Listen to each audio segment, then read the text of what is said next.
Fresh tensions brewing amid the blockade and shaky ceasefire. Iran wants issues resolved between the United States and Iran within 30 days, but President Trump is hinting that he isn't going to let them off that easy. Meanwhile, China, as always, lurking in the background with a major role in all of this. Let's bring in our guest to break all this down for us. CPAC board member and author of Plan Red, China's Play to Destroy America, Gordon Chang. Also here, retired Brigadier General, U.S. Air Force, Blaine Holt.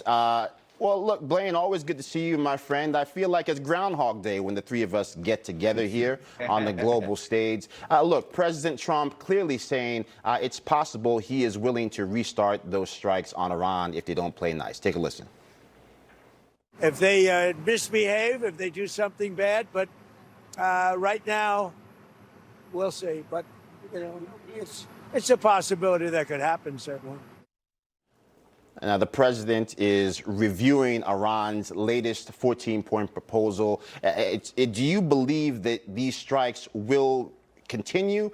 Do we think that perhaps in light of the decimation that they have faced, that they might heed President Trump's warning?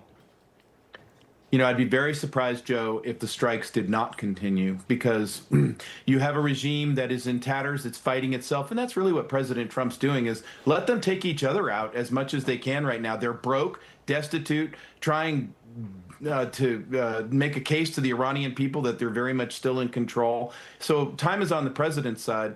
But at the same time, we've got an oil problem, and it's a big one, and those wells have to be saved for the future of Iran and China and other countries. And so do we see something happening on Karg Island soon? I think we do. And do we see us hitting IRGC targets, warning other countries that they should not harbor IRGC leaders in their embassies? I think that's all part of aiding and abetting a future Iranian revolution, which I think is just around the corner. But the president's on final approach here. We're on our way to meeting every single objective. Gordon, I want to bring you into this conversation because we've had this dialogue before. Obviously, much of the conversation has been around kitchen table finances, the rising cost of gas here at home. But the reality is, from a geopolitical standpoint, America does not depend on oil coming out of the Strait of Hormuz. We have plenty of production here at home. But when you look at the other actors, China getting close to 50% of their oil from the Middle Eastern region. You look at Iran, India in many ways getting over 60%, allies like Japan getting close to 90%, right? As this continues to go on, right, as we see the Iranian ghost fleets that used to ferry the Russian crude oil around the globe illegally, how do we actually triangulate to make sure, number one, that our allies don't get hurt in the midst of this entrenched, recalcitrant Iran really refusing to bend the knee?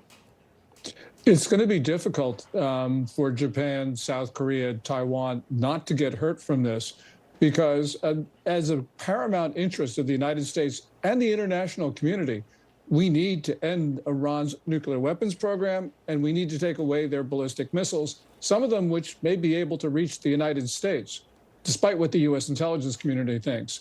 So really, yes, the United States can wait this out. We've become a net exporter of energy. We don't need what comes through the Strait of Hormuz, but China certainly does. And the one thing we can do to alleviate the problems of our friends is just to sell them our LNG and to sell them crude oil. We have a lot of it, and we also now have Venezuela on our side. So you put all that together, Joe, and although our friends will suffer some problems, we probably can get them through that. And China has actually no solutions to this because they absolutely depend on the United States right now. Absolutely. Going to have to leave it there with both of you. Always great to see you. God bless, my friends. We'll talk again soon. Take care, Jim. Thank you. Want to bring in our next guest, professor of political science and the University of Chicago and author of Escalation Trap, Substack, Robert Pape. I want to continue this conversation. Obviously, you're infamous for your escalation trap theory, but to Gordon's point, right, there was clearly a plan here. When President Trump was able to neutralize Venezuela, that did have their own shadow network of ships helping to carry their oil illicitly around the globe, and also aiding in Russia, escaping those sanctions. And now we see here with the Strait of Hormuz shut down, obviously Russia still not having that capacity, but they are benefiting from the fact that China, again, having to buy more of that oil, people that want to do America harm having to turn their eyes to Russia. I want to start there and understand how all of that works, because I think people forget about that part of this intricate network. Thank you very much for having me. The key problem with what Gordon is saying is that this takes a long war for all of that to kick in, and the long war favors Iran, and it hurts the United States. Last June, for 2 weeks, while we were bombing Fordo, I was in China. I was touring their advanced industries. That's the Xiaomi electric vehicle plant, the BYD, Alibaba, advanced lasers in Wuhan, and I had numerous lengthy conversations, these long dinners, as of course everybody knows when they go to China, with all the business leaders while we were bombing Fordo. So I asked them point blank, what about China's dependence, all these issues you hear? And what they told me quite clearly was, well, China may lose 1% here or there on their GDP, but the fact is they've been weaning themselves off oil for their overall energy for quite some time, and they expect this to be a quagmire for the United States that will only hasten China's relative rise in the world. And so they're perfectly happy to let America get deeper and deeper and deeper into the quagmire. Now, maybe 6 months from now, a year from now, that's a different story. But for the next few months, for sure, this is going to work to Iran's advantage. And this is if President Trump does go to meet President Xi, it's going to be Xi on May 14th who holds all the cards. And we'll see what Xi demands for any help whatsoever to help bail Trump out. Now, I say all this, we should also understand the military has been absolutely spectacular here. So the issue here, I have taught our U.S. military, I have great respect for them. We need to understand that what's occurring here is you have brilliant tactical operations that are not leading to the strategic outcomes.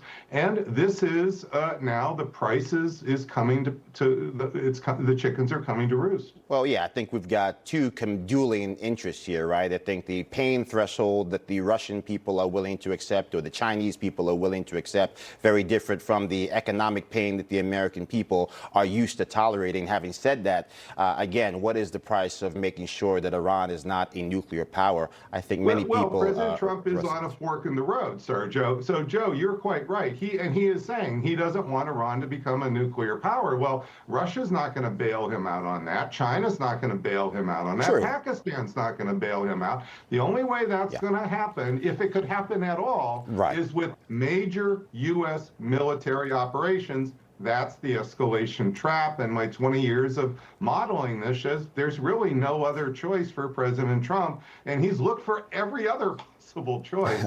And I'm not saying it's a good one. I do believe the escalation trap is real. I also think that, again, there are some dueling powers.